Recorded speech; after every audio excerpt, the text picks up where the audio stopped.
And welcome again to the Carlos Tacos show. I'm your host, Carlos Tacos, along with we got Miss Patty, we got Mary, we got Kevin, we got Gavin. And tonight's show we are going to be talking about kids getting bullied. So take it away, Miss Patty. Thank you all for being here tonight, taking your time out of your day to cover such an important topic. We've all witnessed, been part of, seen some sort of bullying. So I'm excited to hear what everyone has to say. We'll do some introductions. We'll go around the table. And as after we go around the table, we'll talk about what bullying means to us, whether or not we've been bullied, the impact of bullying on people, on us, ways to overcome, and then we can talk about really the true impact of pushing someone to a far edge and the outcome that it could be. So you all know me. I'm Miss Patty, mother, homie, friend here in Antioch, local activist. Happy to be here. Go ahead, Mary. Tell us a little bit about yourself. So I'm Mary. I pop on here quite a bit, but I'm not a host. Community um, activist. I am a community activist. I guess I'm an anti-bully. I do handle things very motherly on Antioch Rants and Raves, which is mine and my husband's page. And I go to city council meetings. I go to protests. I go to all of the events that we hold around the city. I support youth. Uh, I support everybody. Geez, I do all sorts of weird little things. I love it. I love it. Go ahead, Gavin. Can you tell us a little bit about yourself? Hello, my name is Gavin. I'm the East County NAACP Youth Council President. I am a community activist. I stand up for anti-bullying, and I go to school at Academy of Art University, where I major in motion pictures and television to tell our stories and how we proceed them in the conversations that we have and the conversations that are not discussed. And I'm always advocating for the conversations that people are afraid to have, but it needs to happen. Yeah. Nice. I love it. And Kevin, thank you for being here. Tell us about yourself. Yeah, thanks for having me. So I am a obviously I'm against bullying. I'm against racism. I'm currently working with multiple schools in Concord, Pittsburgh, Walnut Creek, Pleasant Hill, Bay Point, and I directly work with youth, and I get to see hands-on just what they're going through, and uh, also me experiencing bullying myself. I'm glad that you guys were able to have me on this podcast. I think this might be my first podcast ever, so I hope to really bring Nice. some enlightenment to the topic. Yes, thank you. Thank you. Do you want to start? You went last, Mary. You want to Wait, go? who's Carlos? Carlos. Who's Carlos? Who are you, Wait, Carlos? I'm that way. The host.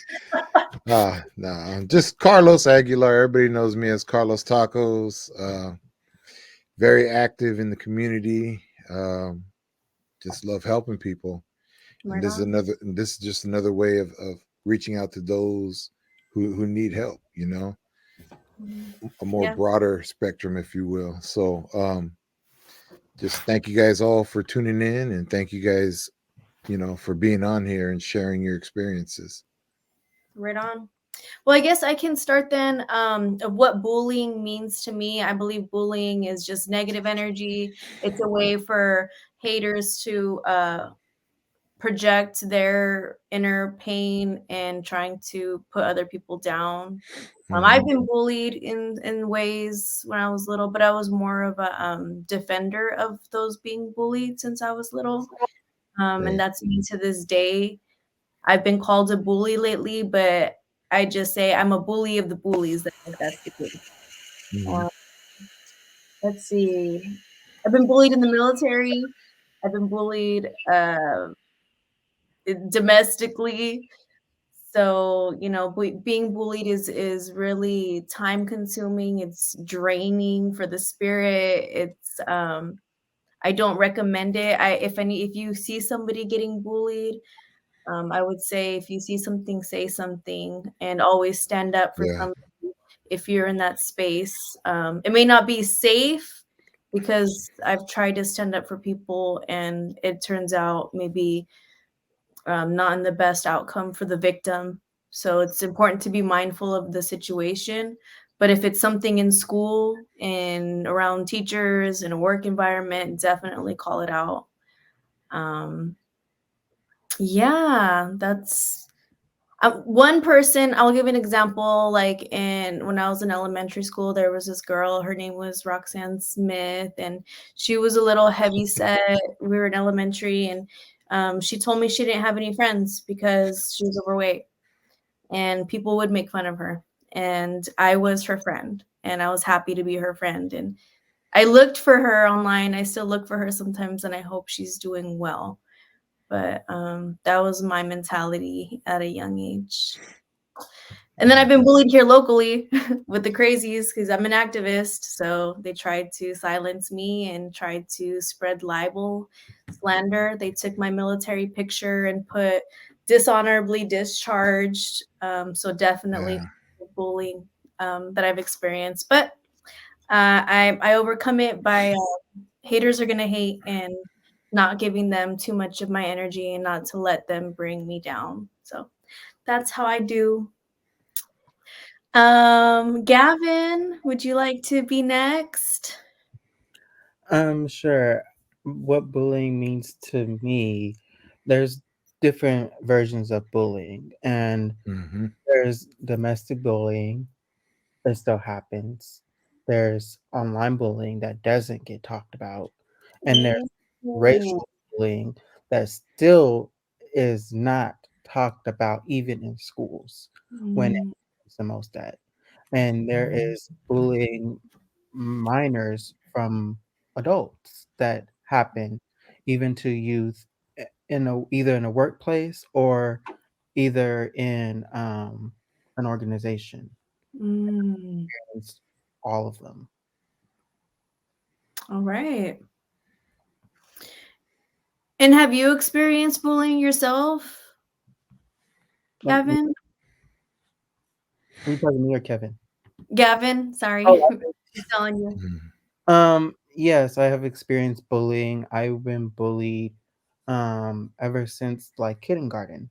Mm. Mm, And I was bullied because I had seizures, and I was bullied because I was always having nosebleeds, or because I was born as a hemophiliac, and I was bullied because of my medical conditions, and I was bullied for me being black when I was in middle school, and me being gay in high school. mm, I would get online harassed, and the school said because it was online, they had no policies for it and they couldn't do nothing about it. When they could have put a stop to it and could have done something about it, they chose not to. mm, And there is bullying in an organization, um, and in the community that happens to youth and minors that people don't talk about. mm, And I have also been a victim of that as well. I won't call names mm, out, but Miss Patty has also knows that kind of story too of some of those things that happened to me. And I've been called like the worst names possible coming mm, up. I've been called a faggot. I've been mm, called actually the N word multiple times in my life, even in the in a racist way too, at a hotel where the people where I was on the elevator at a convention and this couple said the N word and called me and a bunch of minors on the elevator the N word as well Wow. mm. I'm because so they've been sorry. claustrophobic. Mm. And then given that what happened to you, you haven't had any sense of like closure or Um, mm, no, I didn't have any closure of that. I had to learn to fight. yeah. I always had to learn to fight, and no one really stuck up to me for me like that, except for a couple of people that did. And in elementary, I have to give my props out to this young lady, because me and her just re we got back in contact with each other, and she is amazing. She's doing good. She's doing well for herself. She's in college. I am so proud of her. She's so pretty. She has been a big glow up, and she's active in the community. I love it. She's a dear friend of mine. She's amazing. She stuck up for me when I was sick and when all those times I was being bullied in elementary school. And she's the one that kind of pushed me to really defend myself in elementary.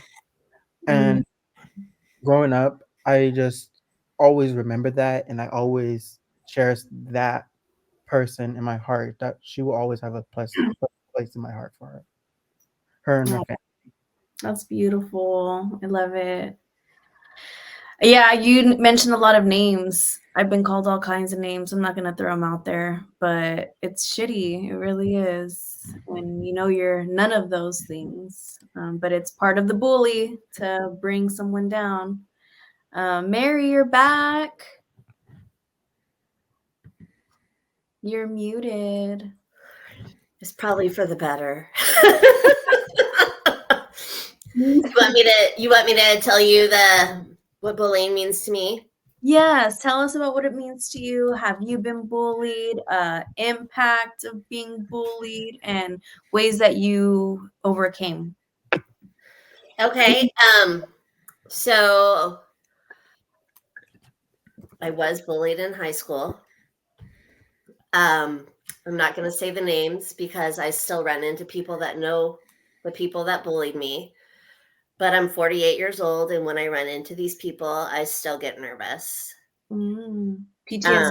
So as far as overcoming it, I think that being a mother and seeing my kids go through similar things, not only did it reopen old wounds, but it also helped me help them advocate for themselves. And I think that is the best way for me to have, I guess it's overcome. It's more resiliency than anything else, but it helped them overcome. I have a son who's in the military now. Go Army mom. You're an Army mom. And my baby, when he was little, he was a lot to handle. He was a button pusher. I'm not a bully, but because of that, other kids bullied him. And I remember sitting in a meeting with, like one of those back to school things, and my daughter comes running in, and she's like, "Mom, this kid came and kicked Joey in the back of the head on the playground." I don't know who has reverb. Sorry. Sorry. It's you. But so somebody kicked Joey in the back of the head. So I walked out to the playground. And I'm guessing that this is my inner person. But I walked out to the playground and I said, "Where's your parent?" And he goes, "I'm not going to tell you." And I said, "I guess I'm going to have to call the police then." And he goes, "My dad is a police. Don't call the police." And I said, better to call him then. So I started walking away from the kid with Joey and Marissa in tow. My two, I think they were in second and third grade at the time. I walked right up to the principal, and this has got to be me wishing that this happened for me, is my guess. But I walked right up to the principal and I said, "There's a kid on the playground that's kicking my kid in the head." I said, "Do you want me to go take care of it, or are you going to do something?" And I think that's where my ability to show my kids how to stand up for somebody else And I believe that all 4 of them are those people, all 5 of them, you know, where they just seem a lot stronger than me. And then suicide prevention, you got to talk to people. You got to check in on them, even if you're too busy. You need to make them know that they're loved, even though, you know, they're not. I lost a friend when I was 17 to suicide, and most of it probably could have helped if he just knew that he wasn't alone. Most Um, definitely. and And we'll touch back on suicide towards the end of the show. But thank you.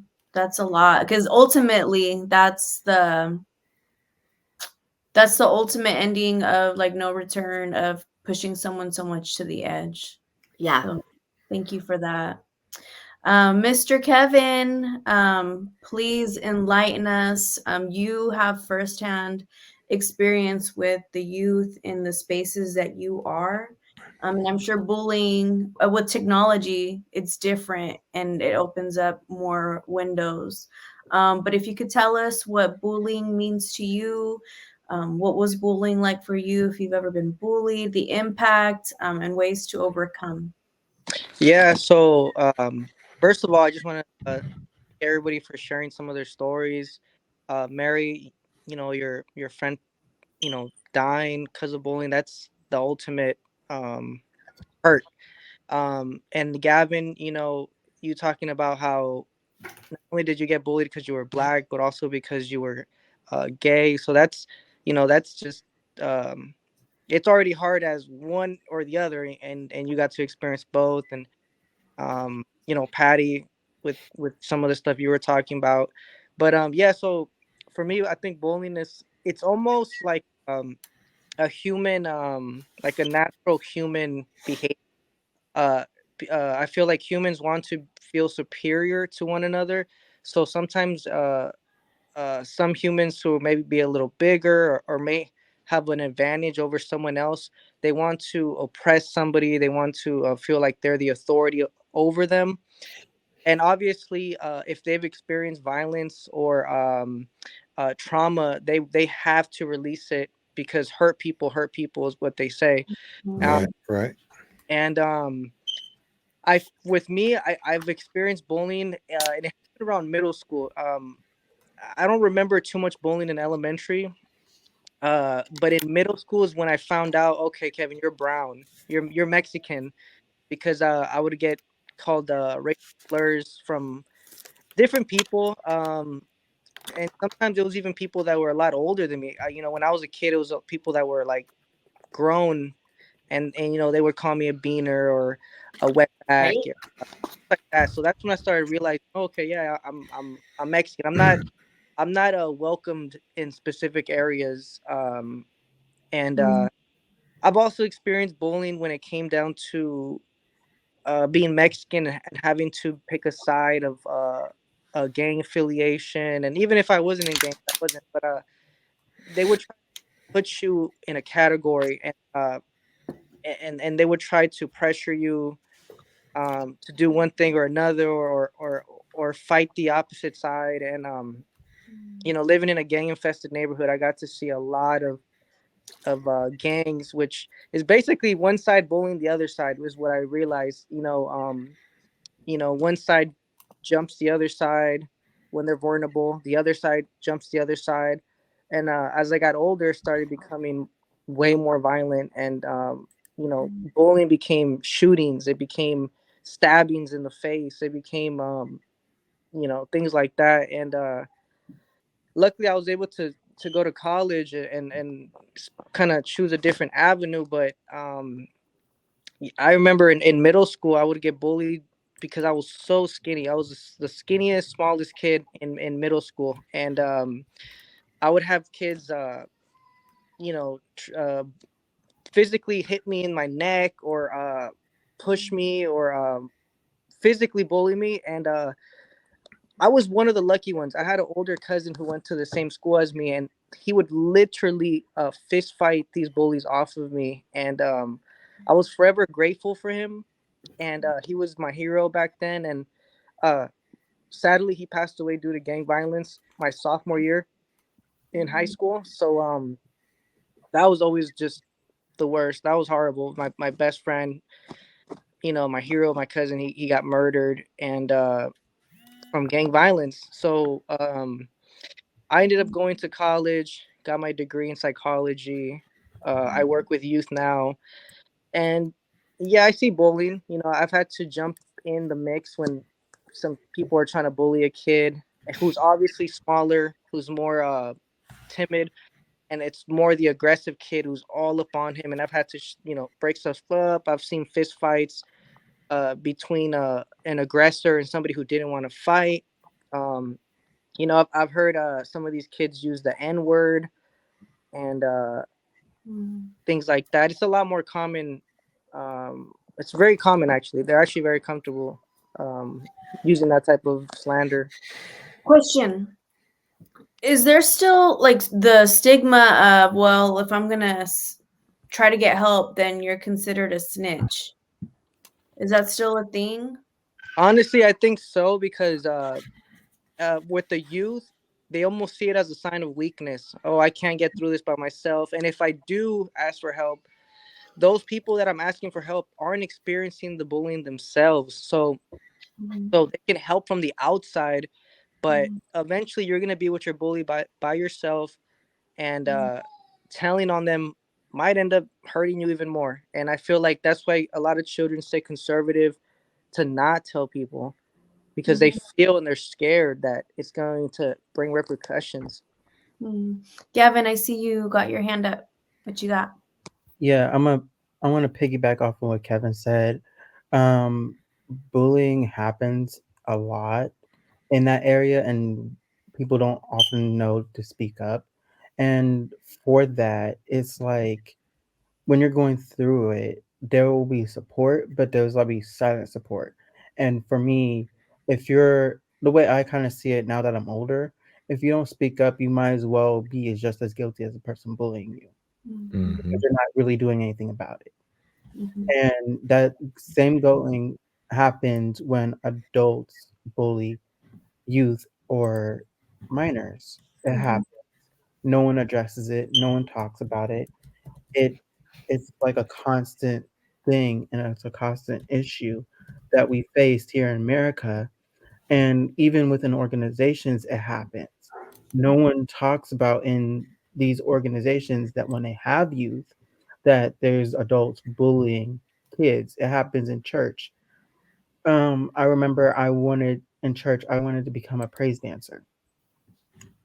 And the person told me I couldn't praise dance because I was a boy. If I was a girl, I could, but because I'm a boy, I can't. And it just let me know that so I left that church and went to a new church where I'm now allowed to space where I can feel free to be me without judgment, and I don't have to feel like my own community and my own family doesn't go behind my back and say things and go behind my back and whisper rumors about me. And it's I'm sorry, I'm getting passionate about it because um it hits hardcore for me. It really does, especially when again adults bully youth because it happened to me in an organization. I won't say names, but this person did bully not only me but a couple other members of youth as well. And the people that was there that didn't say anything didn't do anything. It took me to to me when I stepped up to a position and I stood up not only for me, but I stood up for the people that situation happened to because they did not receive a closing. There was no closing. This would literally happen. It would be like, okay, these adults will bully these minors. Something will happen, right? This time period go by, and then it happens again. And it was like a consistent pattern that kept happening.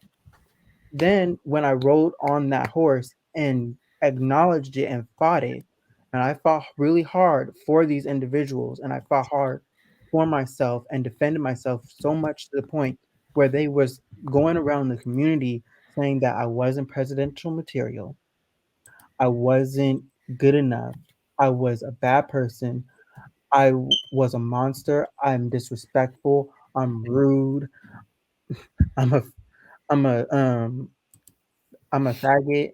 I'm They was trying to even use they said they didn't even say it, but they was trying to use me being gay against me. And they went so far, they went to other people even higher up and was talking bad about me. And Hmm. I'm I'm sorry. so sorry.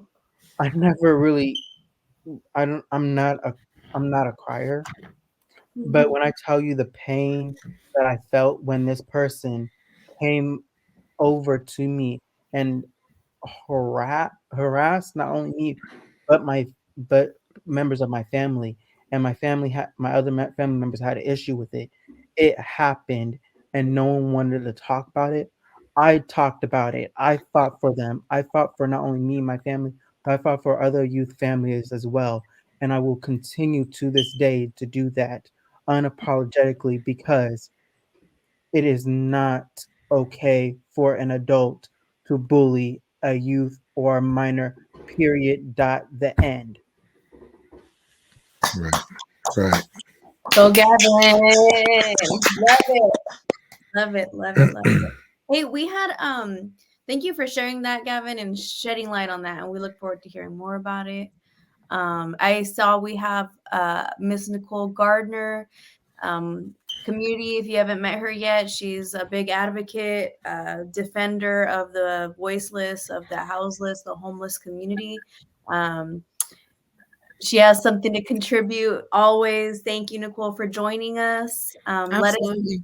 Let us know what you think. So there's these questions, and it's what does bullying mean to you? Have you been bullied? Have you witnessed it? Impact of bullying on people at a from a young age to adulthood, and ways to overcome. Thank you for being here. Thank you for sharing. Looking forward to hearing to what you have to say about on this topic, because you Right. have older kids too. So Yeah, I do. And, I've just been listening in and oh my gosh, Gavin and, Kevin, Mary, I really am sorry that you guys have, went through those situations. Gavin, I just have to say, keep your head up. I've experienced, I don't know if it was really bullying, but I never could stand bullies. I was always one to defend them. And I think that's what's made me so strong to be the advocate that I am today. So take what you have going on today, and that will definitely make you stronger.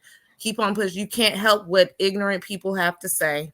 You really can't. It's sad that it has to be within the church. That really is sad for me that you've experienced that, but you can't it'll just make you stronger. When I was growing up, I was born and raised in Richmond, California, but we at one point my mom moved me to a school, in elementary school, to Pinole, where it was majority white kids. And so there were only a few, I would say maybe two black kids in my class, maybe 10, I think, in the whole school. And so I did feel different. You know what I mean? I did feel different. And, just certain looks, nobody straight out said anything, but, where's Carlos They're and going to be Pat? right back. Oh, okay. Yeah. And nobody really, fully out said anything, but I just felt different. And honestly, when we moved to Antioch, I actually felt more included. Like, I don't know if that's when the diversity started, but I was just a whole bunch of black folks. And, because in Richmond, like, I would go to school, but then I would come home and it's just all black folks around me, all in the neighborhood, nothing but black kids. But then I go to the school and it's like I just felt like I did not belong. So when we moved to Antioch, I did feel better. Like, the schools did have more, diversity within the schools or whatever. Once I got into high school, I met my friend at the time, now my husband of 23 years, but friend at the time, and like we just literally could not stand bullies. I just could not. I would always stand up for bullies. Stand up to people that were bullying folks. And then fast forward, my husband and I have kids. We have two boys. When one was at he's 19 now, or 20 now, but when he was at the middle school at Black Diamond, his cousin was going there also and had a issue with like one of the kids trying to bully him. And so my husband and I, we had a party bus business at the time. So we were like, what can we do about this? Like, we both can't stand bullies. We don't like it. So what we ended up doing was passing out flyers at the school and having an anti-bullying campaign. We literally parked the bus by the school, bought ice cream, pizza, sodas, just gave it out for free to the kids at the school, recorded a little video. Like they were like, my name is so-and-so. I'm not for bullying. I'm anti-bullying. And that also gave us the idea, which my youngest son, who was probably in pre-K, I think it was, was it pre-K? Something like that at the time. We bought the bus there. We did the same exact thing. We showed a video in the bus. We had the kids come on the bus. We passed out pizza. So we were really into that. And to be honest with you, I think that is just that what I've been through all these years, as far as not being against bullies, not feeling included or wanted during that time when I was in elementary school. Like that just made me the strong advocate that I am today. And that fight literally is still in me. So that's why I say, Gavin, man, do not let these folks get to you. Just take it in. And you seem like a very educated, strong, young Black man. And I just encourage you to just keep going, and don't let the haters get to you, no matter where they are. I've had bad experiences in church as well. So just, keep your head up and stay strong. Thank you so much. You're also an amazing person. I know you've been in the community as well. I recognize you. And I love when I like when you speak, because you're so active and you're so strong in what you say and how you say it. And you don't let other people cut you off, which I've been trying to learn how to do that when people cut me off in meetings.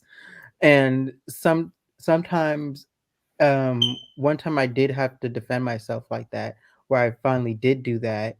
And the moment I did it, maybe I shouldn't have done it in that moment, but I had enough. And they went around the community and said I was a disrespectful person.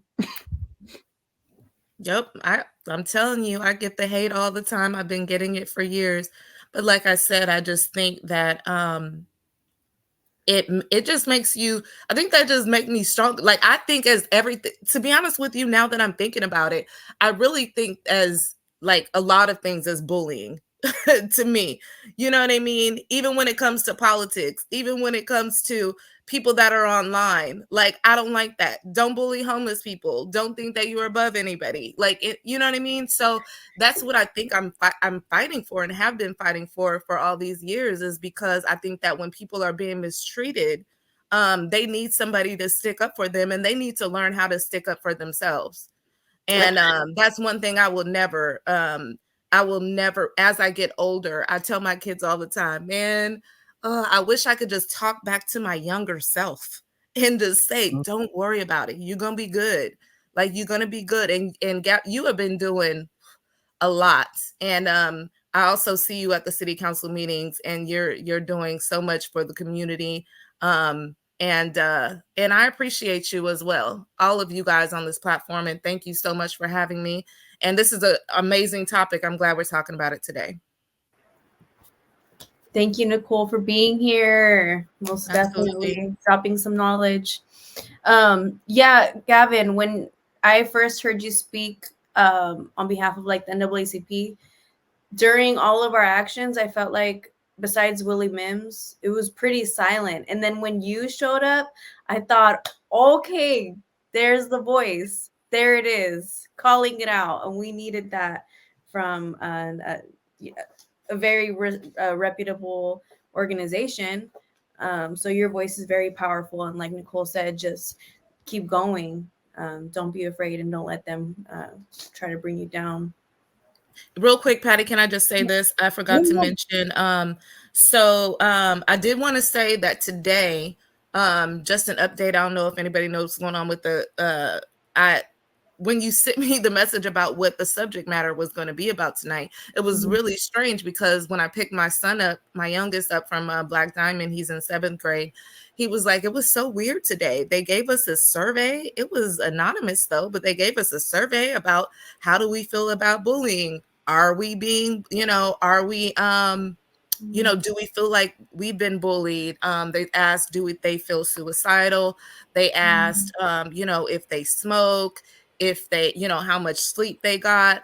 It was just a bunch of different things. So I just want to say, I think kudos to Antioch Unified School District for even putting that out there, just to see and not, having the kids be able to open up without saying, oh, this is me. But sometimes, just like a diary, you want to tell some folks, and I recommend that all parents, they talk to their kids. Mental health is so important to me in my household with my boys. It really is. It is so important. When I was younger, my parents really didn't talk too much about how are you mentally? How are you feeling mentally? Did anything happen today? They were more concerned with the grades. But the first thing that I say when my kid gets in the car from school, how was your day? How are you feeling mentally? Where he's like, I'm tired, I was exhausted, whatever this is going. But I always, even my 20-year-old, I always check in with them and how they feel mentally, because I was never asked the question when I was growing up, and I really had a lot of things going on. So it is important for parents, I think. Kudos to Antioch Unified School District, but it is definitely important for parents to ask their kids how they are feeling mentally, because I think that's just as important as any grade that they could ever get on a test. Just to Right. throw that out. You can be a straight A student, but you never know what that person might be going through. And Absolutely. it is so important for parents to check in on their children, adult or not. And that's why I say, like, even when we go to family reunions, I always tell the older generation should be checking in on the younger generation, and the younger generation should be checking on the older generation, because Absolutely. at the end of the day, we need each other. If no Absolutely. one's going to have our backs but us, then we need to have our backs. We need to stop with this bickering. We need to stop with the fighting. We need to stop with this whole my way or the highway. It's just this way. It's just them. We need to be together and be unified and check in on each other, because we have to have a voice, and we have to make sure that everyone's voice is valid, everyone's voice is heard, because you never know what is someone going through mentally. And I want to bring this up, Miss Patty. Have you guys seen the video on Instagram or and Facebook about this pastor making disgusting comments about women the way they dress? Mm-mm. So Mm-mm. there was a video that that this I'll send it to you, Miss Patty, if I find it again. Yeah. Um, there was this white pastor at a church, at a pulpit, and he said, if you dress this way, you, you're if you dress a certain way, of course you're going to get raped. Oh, Yeah, he said that in the pulpit. Was that like in the No, it 1920s? was recent. It's like, come on. Was it the What West is he Baptist thinking? Church? Yeah, it was. Right. It was like They're I pretty was. I crazy. was. I was shocked. I was like, you. They're like he was saying that you were. It was okay for women to have these stuff happen to them, to be catcalled, bullied, and stuff like that. And social media has been on it, and I've been thinking about doing a statement about it, because I find it disgusting. Yeah. Absolutely. Yeah. Yeah. Good point.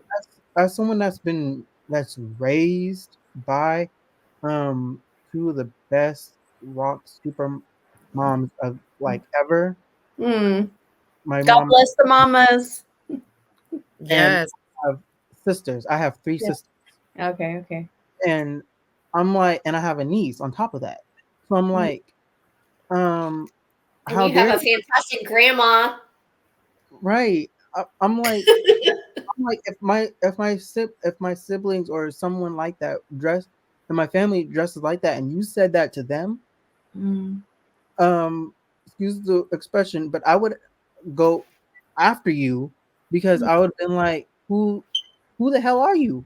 Like, Mhm. Right. excuse the And language, but you make a good point, Gavin, because that's a lot of where adults not only are shaming other adults, but adults are shaming kids. Like my daughter got dress coded because she was a more curvy girl. She couldn't wear the same clothes as everybody else. So I took a right, picture of the volleyball team and I sent it to the principal and I said, once you make these kids dress the way you want my kid to dress, my kid will dress that way. Mhm. Yeah, Because that is such a because it's just this little sly bullying. That's exactly what you saw. Is you saw a person of authority bullying a specific group, and it happens in churches, it happens in schools, it happens in companies, in it happens organizations. Mm. just in general. Mhm. Um, Kevin's probably seen it in the school districts where two kids are wearing the same outfit, and one kid is Mm. zeroed in on as like, oh no, no. Mm. Hey, before we continue on, I saw we have another guest, Miss Jules. If you're there, go ahead and unmute your mic if you'd like to introduce yourself. Um, Hi, I'm sorry. I'm driving right now. I was invited to this podcast through yeah, a friend. yes, awesome. Welcome, welcome, Sorry, I'm driving welcome. right now. It's okay if you want to just you could just voice over and give us some input. Um, do you want to tap in later once you're in a safe space, or are you comfortable if I read you out some questions and you can just drop Yeah, some knowledge and insight? Yeah. Okay. So, Miss Jules, if you could, safely as you're driving, of course, tell us a bit about yourself. Let us know, what does bullying mean to you? Have you been bullied? The impact it can have on people, and ways to overcome. It's a lot, but anything that you feel comfortable sharing and um, contributing to the conversation, we greatly appreciated. so I have a daughter who is now 16, but she even experienced bullying in the private Christian school community um, years ago. Can she hear me? Can you hear me? Okay. Yes. Oh, okay. And so as a mother, that was really hard because I took her out of the public school system for certain reasons, and she still experienced that in the private school setting. um, Me myself, I wasn't really bullied, but I've seen it my whole life. When there's cliques, even in like she was saying, in the church, sadly, but they're, everyone's human, so we make mistakes. But it's just a really bad thing. Even socially, the kids now, everything's online, and so the bullying that's even in that platform is really bad as well. Mm-hmm. Indeed. Indeed. And so, ways to overcome, having the conversation with our kids. Yeah, Um, having the conversation with your kids, and also having conversations with the school. And I know it's hard too, because I know that I've seen it. I work in the emergency room, so I see kids come in a lot where the kids are assaulted. The parents are just so upset. A lot of times they don't even know about it. I've had where coworkers, their child has been, bullied and hit, and they weren't even notified. They were notified by like a sister or brother. You know what I mean?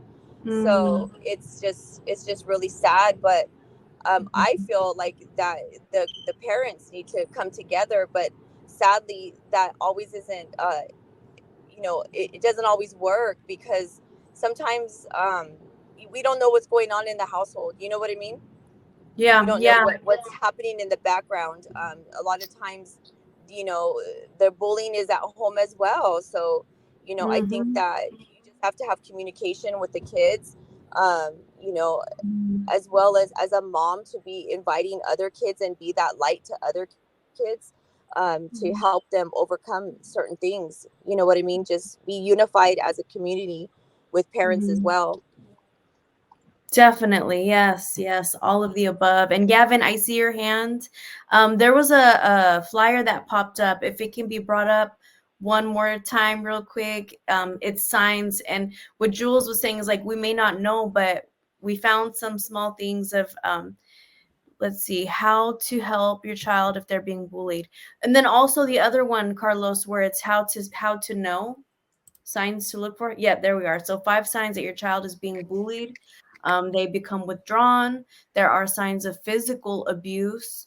They experience emotional stress. Their property is damaged, and they become unfocused. So small things to look out for to our kids for those signs. And what was that other flyer you popped up? How to help your child, put feelings aside, listen, ask what they need, build support, coach your child, speak with the adults. So this needs to be in the school district along with that survey that they're sending out. All of those things need to be addressed. Right. Um, Gavin, you had your hand up before you forget. Yeah, I do want to pick it off what Jules said, but I also sent in the chat 2 videos of the bullying. I sent a old racist segment that resurfaced on the internet, and it was about this black family that moved into a whole all white city, and Mhm. they were giving comments about how they didn't feel comfortable because they moved in next door. And Mm-hmm. then on top of that, I sent where the pastor said what he said in the video that he posted. And I felt like that was just really disturbing and disgusting. Mm-hmm. But to piggy off back what Jules said, um, I get that from going through public and private schools. I had with both. I Mm-hmm. experienced both, where the teachers and the staff did not notify my parent, and they racial profiled me and searched me without a warrant or without my parent or lawyer present. And Mm-hmm. that's why it's so important for, again, youth and parents to know what their rights are in schools, because these school these people that are in schools that are supposed to be our educators and have our best interest at heart, they are not doing that, and they And then need you to. have bad examples. We have bad examples in the Mm, school districts, and we'll cover before we share an image real quick. Let's go. Is there anything else that we should from the professional? Kevin, you are in those schools. What do the students need? Like, right, if you could say, hey, this what would help students from being bullied or bring awareness? Because we heard across in the community that recently someone did take their life here in Antioch, this Antioch Unified School District, I believe. And I don't have details, but it's the reality that kids take their lives. They can and they might if, but what could be more preventive for the schools today? Yeah, no, I think that's extremely sad that somebody took their life because of bullying. I feel like we were speaking about, communication and just putting everything on the table. But it's really about, I think it's really about trust and having the youth feel like the person that they're discussing this with really care about them. And that's when counselors come in the mix, or wellness groups, wellness Do we have enough center. counselors, or do we need more counselors?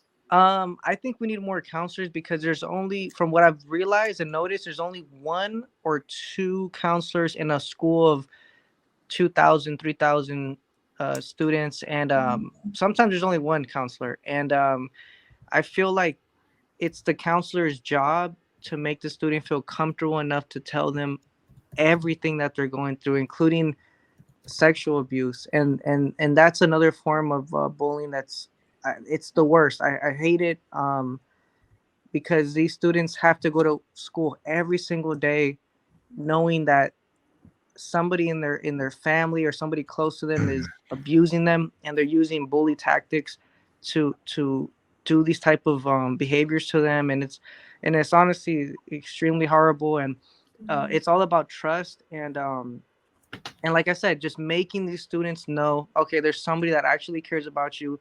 These counselors aren't just picking up a paycheck and just talking to you because they have to.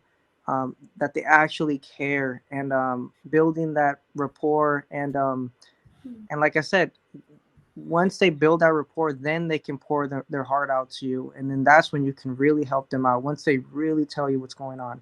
And yeah, so more counselors in the school for sure. That's something we can push. I feel we should push, is having the districts pay more counselors. Instead of one, having five Yeah. counselors would be way better. Yeah. Because there's just ways too many people that are hurting, and they're scared, and their pride, or sometimes it could be multiple reasons, but they don't feel like they want to talk to the counselor because it's like, hey, who is this person? What do they care? And it's like they have to use their psychology or their training to really get to them. Mm-hmm. Absolutely. There's an equity audit that's happening in Antioch. It happened. We're going to hear about it. And I hope that when I think of equity, they're going to cover what do the ratio of the teachers, counselors to the students. And that's also like ethnicities. Like if we put counselors in these spaces more, the students should be able to identify with them. Are they also LGBTQ? Are they Black? Are they brown? But I look forward to this equity audit and to see what it brings as far as representation. Because with that, we can say, hey, well, obviously we need more counselors or more resources for our students. So yeah, thank you for dropping that, because that sounds pretty accurate. One counselor per many students is not okay. Yeah, and if I can, Patty, I just want to give a shout out real quick to the principal at Black Diamond Middle School. Okay, She who's is the principal? amazing. And there's people like her. We need more people like her in our schools. And I totally agree with what he just said.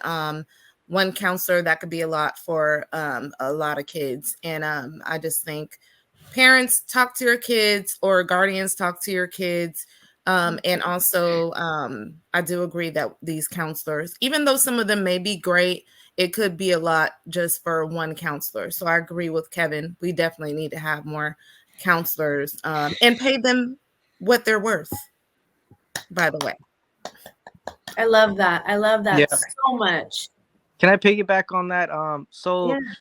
So to work as a counselor in Mount Diablo School Unified District, you need a master's. Like, I tried to apply with a bachelor's, they do not accept you unless you're an intern. They want a master's program. So I can't even counsel these youth. I'm literally getting my master's as we speak, applying to get my master's because I want to be a counselor. I don't want to be a teacher. I want to be a counselor. So they make it kind of difficult. Don't get me wrong. It's a lot of years of school, but that's what they're asking for right now. And I'm not sure how Antioch Unified School District is, if they need a bachelor's or a master's, but for Concord and for the 15 to 20 schools in Mount Diablo, you have to have a master's. I think that's exclusive. Bullshit. I'm sorry, but historically, You are right, Patty. many Black and brown did not have access to education for a long time. So they need to, I mean, I get it, but if you have your bachelor's and life experience, that should absolutely not be a something to stop somebody trying to help the youth. That's just some exclusive. You got to have your master's. Exactly. Like, Absolutely. And then I don't know if you guys remember or seen on social media where there was like a group of Black fathers that came to the school that was like, had so many problems, fights, all kinds of stuff. They came to the school and they literally like would go to the school every morning, walk kids to their class, laugh, joke with them. They were considered, in my eyes, as some type of counselor. And then the yeah. school really like, there weren't fights like that. There wasn't all this stuff going on because they had these leaders that were at the school and actually cared about them. So I think when it comes to counselors, I think I totally agree with you, Miss Patty. I really do. Like, you need to have folks in there that care about the students, that can give them some guidance. And these were parents. These were parents of the students that just cared about the students, and it made a difference within that school. So I agree with you, Kevin and Patty, on that. Like, that definitely should not be a must. And if they want to change the title, hey, liaisons. These community Absolutely. Change the title.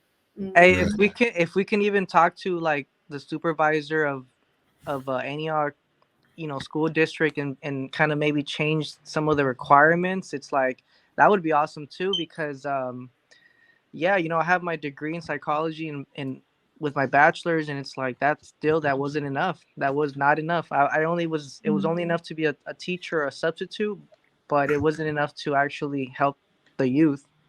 And I feel like teaching is just as difficult. They're both very difficult, and it's just something that should change. The other thing that we need is we need more youth activists for in these schools. Like, we need Mhm. youth that look like us, that know the same struggles as we do, and we need them to be present in these positions as well.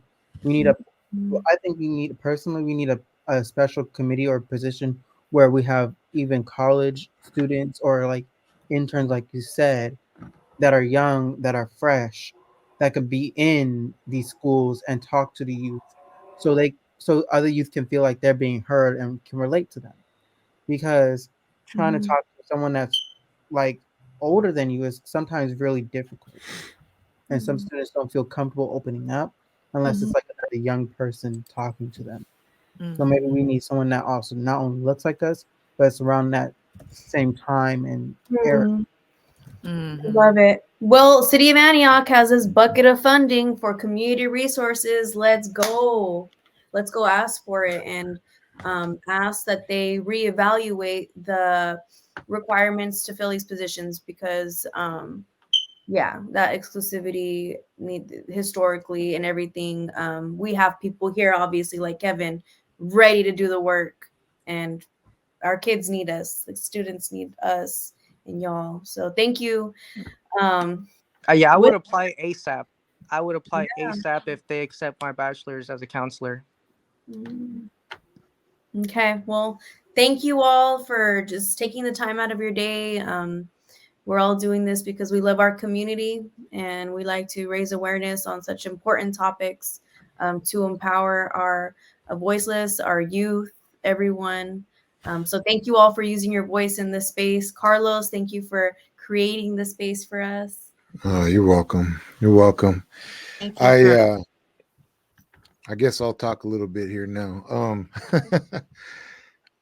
I took myself off camera earlier because I felt overwhelmed, and I had to calm down. This it brought a lot of emotions came out because I remember, and you always hear the little kid got bullied, the little kid got bullied, but in my case, I was taller and bigger than the other kids. We'd be the same age, but I was just taller and bigger than them.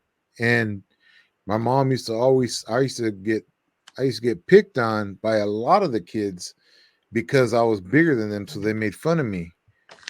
And I would get beat up all the time. And my mom, she before I started getting beat up, my mom would say, "Don't fight back, don't fight back," and then I would just come home, clothes would be all tore up, face all cut up from fighting and all that. But I didn't fight back, and she finally got mad and went. She had talked to the principal, and they didn't. Long story short, they didn't do nothing about it. They were just like, well, what can we do? We can suspend them, and your kid has to get suspended too. And it's like, and then you just feel like, wow. So my mom got pissed off, excuse my language, but um, she said, you know what? I'm not getting no help from the school. So next time somebody messes with you, just fight back. And then I started, I'm not saying fighting is the answer, I defended myself. And then that's when they had, they called, the principal called, and yeah, they had stopped bullying with me after that. I think the fact was that if somebody thinks that they can come over on you, and knowing that you're not going to do nothing back, I don't condone fighting or anything like that. I do tell my kids to defend themselves, though. I do believe in defending yourself, but to try to avoid the fight, if anything. But it just brought back a lot of memories and emotions. Um, Getting into high school as a freshman, I had moved to Stockton from LA, and I was going to Franklin High, and I lived in an area east of Stockton called Okieville. It was just mostly, Caucasian people, white people. And I remember I used to walk to school, and there were times where, like sometimes there'd be a car full of older kids, the seniors would drive by, be like a bunch of white people in the car, and they would spit on me and call me wetback, and yeah. So even uh in high school, I dealt with that, but that was more racial than the bullying, because they just kept driving. But it's still a form of bullying, Yeah. So trying not Thank to cry. you. No, Just thank stuff like that just builds up, and I'm 50 years old now. You think that uh you would be over it, but when you start talking about it, I just felt like this show was very important to talk about, and parents, don't. I want to just say, I, I'm not calling anybody a bad parent or anything. I feel sometimes we let social media raise our kids. you. I say, if you're and I know the ones that are in their kids' lives, their kid's gonna tell. They feel more the kid will feel more comfortable telling you, "Hey, I'm getting bullied at school," um, and then again, some might not. I don't know, but what I'm trying to say is, let your kid know that you're approachable, that you're not gonna, a lot of kids think, oh, They're gonna get in trouble. they're gonna get in trouble, or you're gonna embarrass me at school in front of my friends. Yeah. Believe it or not, I was a kid, so Right. so I remember all that. Oh, mom, don't take no, it's all and yeah, it's just a repeated process. That's all. But But you, Carlos, the one thing that just stuck out for me is that you said, because I get this with my kids too. Mom, please don't say anything. Please don't say. Please, if I right, tell you, please don't.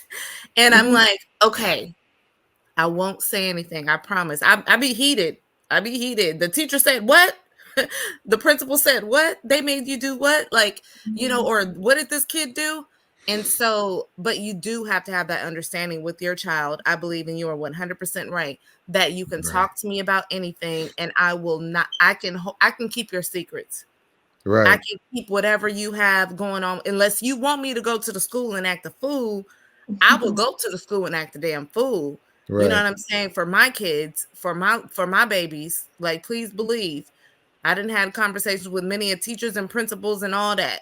But I do, and sat in classes with teachers that I felt that were not conducting themselves as they should for my baby and his protection. So kudos to your mom. I also tell my kids, don't be the one to don't I don't want to say hit first, because if somebody in your personal space, then Hmm. you gotta do what you gotta do. But Right. your mom definitely took it in. To me, Carlos, she as a mom, I can say that she handled that. It to me, it sounds like she handled that very well.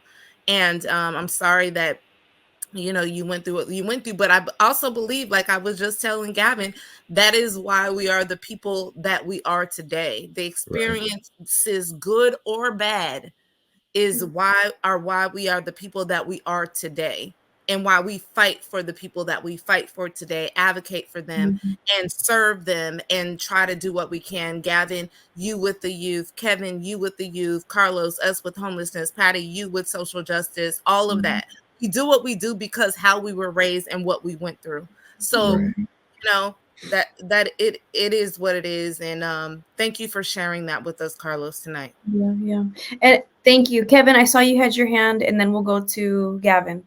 Yeah. So just to shine on what Carlos was saying, some parents say don't fight back, and then other parents say fight back. But what they don't understand is that when you're bullied, it's a scary situation, because sometimes the person bullying you, they're more advanced in violence, and Mhm. could be bigger or not, but they know what violence is. And I feel like counseling is going to be good for both parties, because obviously there's an internal psychological trauma that's happening with the bully that is happening, and I've seen this firsthand. A lot of people that turn to gangs or violence is because they literally come from a really broken home. Their dad's a drunk, Right.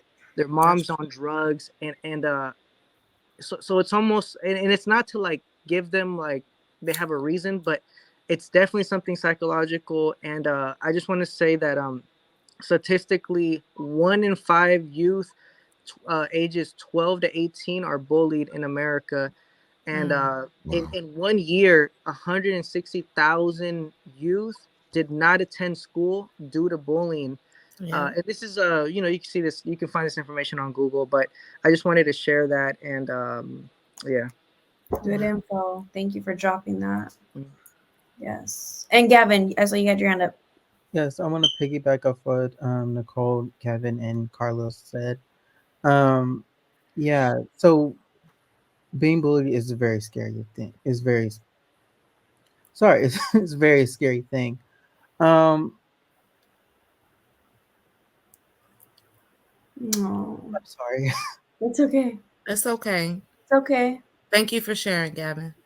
So when I was being bullied in high school, and remember this in high school, middle school, before my in middle school before my grandmother died. Um, she told me, because I was told not to fight back, just go out about it peacefully. Right. And my grandmother, she said, you have two options. And she said, you can go in there and defend yourself, or two, I can go over there and act a fool in that Christian white school. And she's from Oakland. She was from Oakland. So yeah. And the other thing, I remember in high school I defended myself because I carried her words to this day. Every day to this day I carried her words in my heart every day. And she, and she told and I remember in high school I was being bullied and I defended myself. But when I defended myself, they was threatening to suspend me. They was threatening to expel me. The teachers discriminated against me for my health issues. They discriminated me because I spoke up, and they discriminated me with my IEP. And they kept putting draft on my IEP because if me and my mom fought for to put this and the school didn't like that, they would put draft on my IEP and try to erase what my mom gave them or what I said, what I need, because I was in those meetings speaking up for myself. And um, it was very, it was very impact. It was very hard, and that's why I have to give a lot of credit to Mr. Mims because he came to my school. He knows which school this is. If he ever watches this clip, he knows exactly what I'm talking about. But he came in there and he defended the heck out of me. He was there almost every day, and I appreciate my great grandmother because this because she would go in there and sit in the class, and it felt such a relief not only to me but to all the black students who were in that class because we was all being picked on and bullied because we were African American by teachers. And it's still not okay. It still boils the blood in my skin that they still searched me without my parent there. They did a horrible number of things and let them happen to me. They allow students to send nooses and saying that black people should be hanged, and I need to go hang myself with a noose. Those Wow. happen, and that's why I got a little emotional there because it's like when you go to these staff members and you talk about it and you say something, and they don't do nothing about it. It's like, what are you? Why should I tell you? And the next thing you know, they keep telling you about the situation, but then when they're in that heat of the moment and they have to defend themselves, next thing the school has to do, oh, the student has to be suspended because they were fighting. How is it that the victim has to defend themselves? They're put in a position to defend themselves, and when they do, they're being suspended or being in trouble for it for defending It's almost themselves. like a setup. Right. And I'm really, it pisses me off that students have to defend themselves and then the school turns around and suspend them or expels them. That Right. is sickening and disgusting to me personally because honestly that should never happen to a student personally. If you know, that's just like if you're in an abusive relationship and that person abuses you, but the police officer when you finally defend yourself, the officer arrests you and puts you in jail. Like, Right. what the hell? Mm. Okay. Okay.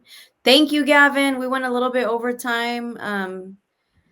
Lots of knowledge, lots of experiences from different perspectives. So thank you all. If we want to go in a little circle, a little advice of resiliency, and we'll throw up at the end a number for the suicide hotline for our folks being bullied to know that there is help out there. My advice is don't take no shit. Excuse my language. That's my advice. Right. And excuse my language out throughout the show. I'm so sorry. You were fine. You were fine. Anybody else want some? Patty has worse language. Okay. I could say it's important to for the person getting bullied to tell somebody, you know, preferably your parents, a teacher. You're not going to be a snitch about it because in the end, you don't know who else this person is bullying too, and you might be the one to encourage other people to be like, well, yeah, that person bullied me too. You could be the first one to step up and stop something that other people may be going through too. It can escalate to something. Absolutely. Right. If I can just say, I'm going to speak on the other side of it, just to say, parents, listen to your kids. And if they don't bring it to you, ask them, how was your day today mentally? How did you feel? How were the other students? How did your teachers treat you? All those different things I think really matter when it comes to building a relationship, and not even, just parents, guardians, even, because there was grandparents raising kids, and whoever these adults that are raising these kids. So just please ask them and try to build that bond and that security and that trust within your relationship with that child to make sure that they know that they can come to you That's definitely, I think, what is most important to me when it comes to these issues. And even, even like Kevin was saying about the counselors and things like that, I think we do have good counselors. But also, like he said, they could be overwhelmed as well. Just one counselor with 20, 30 kids that they have to counsel. So I think that definitely Miss Patty and Carlos, Mary, are different groups that we are included in. I definitely think that this is an issue that we should discuss further and try to figure out how we can better support people like Kevin himself, and people like Kevin that want to become counselors for our students without having to go through all these different ropes and all this and stuff just to help kids. I would love just hearing his passion and compassion for students today. I would love for him to be a counselor for my son if he ever had an issue that he couldn't talk to me about or didn't know how to talk to his parents about, whether he fell into peer pressure or whatever the case may be. I definitely would love to have a person like Kevin on my kid's side. So we definitely should advocate more for him, I believe. Yeah, no, I thank you for those kind words. And honestly, I feel like people who want to be a counselor, they've been through some stuff that's so deep that it's just like a life calling at this point. But what I want to say is, as I mature and I really get to experience people's behavior, an adult, if they want to be racist or if they want to be a bully, it's very hard to change them. I can't stop an adult from being racist or a bully. But what we can do is we can teach kids to not bully and to not be racist. And Right. that's still something we can do. That's one way we can change and end racism is through the kids, through teaching them not to. Because once you're an adult, your mindset, it's set, and Set in your ways. you need Jesus himself to change these people. We can't do it. And just a quick experience. I had I was working at a school and I had this 8th grader. He said the N word, and another kid was like, "Hey, teacher, did you hear he just said the N word?" And I walked up to the kid and I said, "I hope you didn't say that word. I hope you did not say that word because I don't like that word." And it was not like he was scared, but he regretted it because I was so done. I was like, "I hope you did not say that word. I hate it." And that kind of just taught me, if I could teach him not to be racist, then he won't grow up to be racist. So yeah, we have to just teach the youth to do better. I think it should be a class, honestly. I think maybe we need to have a special class when we're teaching our youth. I think it's a good idea to have a class on anti-bullying, and I feel like that would help a lot. Love it. Love it. Well, thank you all. I saw we have one more guest on the show, Javi. We are, and welcome to the show. Going a little overtime. But anything that you would like to contribute, I'm going to hop off shortly. But would love to hear your experiences in bullying and have you been bullied, how to overcome, or advice you can give to make the situation better for a victim of bullying. Yeah, thank you for having me on. Well, there's so much that you guys said that is so good, and I want to try to contribute without being redundant. Um, I think a lot of you guys hit on a lot of the things that I think of. Obviously, bullying has so many facets to it, and it's such an intersectional issue, right? There's the home life of the child or the person doing the bullying and why they're doing that and the effects that their actions have on other people around them, this people that they bully. I will say, obviously, I think, was it Carlos was talking about how the parents kind of need to take the initiative with the students, with the kids. I work with students, so that's why I keep saying students. That a lot of this Kevin mentioned this as well. Like, a lot of people bully because they have some sort of hurt, or they are missing something in their own personal life that they can't really deal with on their own. And so oftentimes these kids lash out in aggression, right? Um, and I think oftentimes um, the way we deal with the students that are the bullies, our objective shouldn't be just to punish the bullies. It should be to sort of change their behavior, right? And I think one of the most important things that I've realized when working with students who are aggressive is not meeting them with aggression or accusation, because that's typically what they're met with when they're behaving in a negative way. Um, and so if you can just show a little bit of compassion and understanding and being like, okay, this happened to you, it upset you. I understand why you're upset, but we do not behave in this way when we become upset, sort of thing. Um, and if we're trying to find a way to not reinforce behavior and change behavior, I think it has to come from a place of compassion.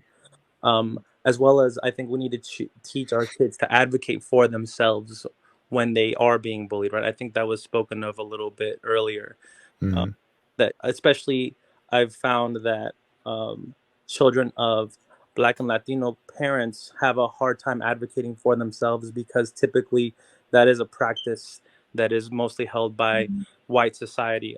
If I could give an example, I read a paper in college where it followed um, a young Black kid in living in an impoverished neighborhood and an affluent white child. And what they found is that the white children were able to advocate for themselves more because their parents introduced them to professional settings more often. So, and for example, the example they used was hospitals. The white mother would always be like advocating for her child and teaching them how to do it in the white setting or in white professional settings, whereas the Black mother was more intimidated by this place because it is like a more affluent thing. Like, even I growing up didn't go to the hospital all that much because it costs a lot of money and we don't have money to go to the hospital. And Exclusive. It was yeah, exclusive and yeah, still. exactly. So I think it's important that we teach our kids, especially Black and Latino youth, to be able to advocate for themselves, because um, obviously these spaces are mostly white, and white children always have the ability to advocate for themselves. Even like the stereotypical idea of like a Karen, it's a woman who doesn't fear standing up for herself. So we need to teach our kids to do the same in any environment, and especially with bullying. I could keep talking about this, but I know it's late, and those are the 2 cents that I have that I quickly thought of. And yeah, thank you for allowing me to speak on here.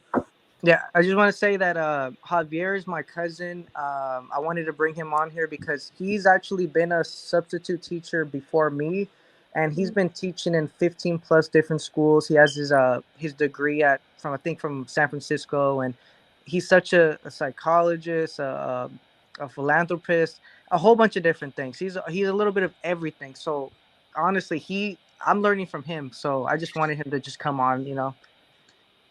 We'll come on to the next show, Javi. You're welcome to join us and to contribute to these community conversations. It's a lot to cover, but the more knowledge and contributions, the better off our community will be because of people like you. Yeah, thank No, you so much for having me. I thank you, Patty and Carlos, again for hosting something like this. I literally, it's an honor and privilege to be part of this and to just share some of my experiences. Thank you, guys. Thank you. Thank you for being on. Thank you, Kevin. Thank you. So, Where's the music, Carlos? right. Last Yeah. words, DJ Gavin? Carlos. Thank you guys so much for letting me be on the show. I love you guys. You guys are always my family. The youth council always appreciates you guys and love you guys. And you guys can always call me at any time. Likewise. Right. And with that, we want to Love y'all. Love you. we want to put this up, and we're gonna one at a time go off, and this is gonna be up.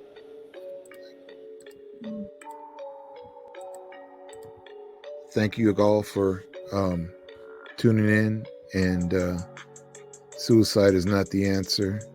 If you need someone to talk to, this is the number right here. Thank you all for tuning in, and we'll see you next time.